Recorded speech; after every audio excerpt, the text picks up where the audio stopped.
시사 초점 전남 동부입니다.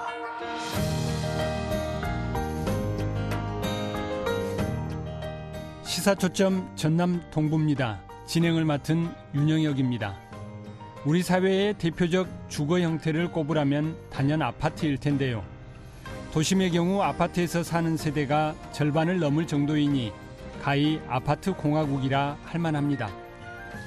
그런데 대표적 주거 공간인 아파트가 투기 수단이 된 지 오래됐고 그래서인지 그것이 주는 느낌은 대체로 삭막하고 쓸쓸합니다.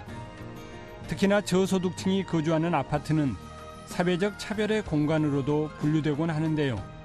이 같은 아파트 문화에 작은 변화가 나타나고 있습니다.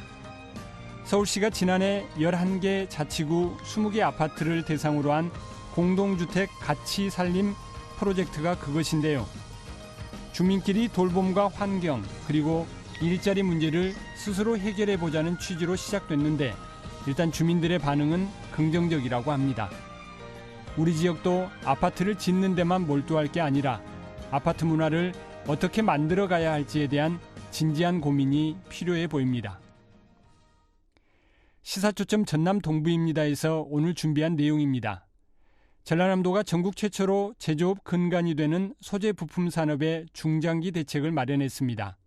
주간 경제브리핑에서 이 내용과 함께 지역 경제 뉴스 살펴봅니다. 순천시가 2023년 순천만 국제정원 박람회 개최를 준비하고 있습니다. 시사 이슈 오늘에서 박람회 개최를 위한 순천시의 준비 계획 들어봅니다. 순천시 5기 청춘 여행 길잡이의 활동이 시작됐습니다. 리포터 취재 현장에서는 역할과 앞으로의 활동 계획 들어봅니다. 전남 동부 지역은 오늘 흐린 날씨가 이어지는 가운데 오전에는 가끔 비가 오겠습니다. 이 시각 주요 뉴스입니다.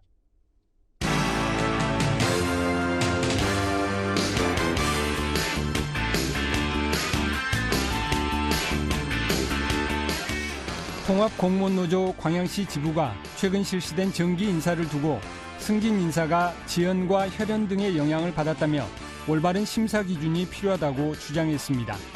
공무원노조는 또 고위직 인사에서도 6개월에서 1년 미만 근무자가 전보되면서 업무 효율성을 떨어뜨리고 있다며 기준 준수를 촉구했습니다.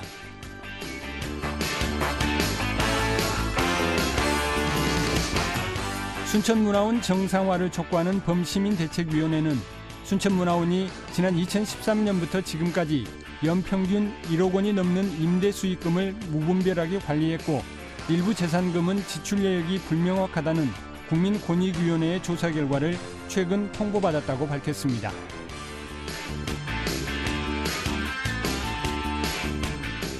여수 거북선 축제와 순천 푸드아트 페스티벌이 전남 도내 대표 축제로 선정됐습니다. 전라남도는 축제 콘텐츠 등을 고려해 전남 동부 지역 2개 축제 등 모두 10개를 대표 축제로 선정하고 성장 기반 마련을 위해 행재정적 지원을 하기로 했습니다.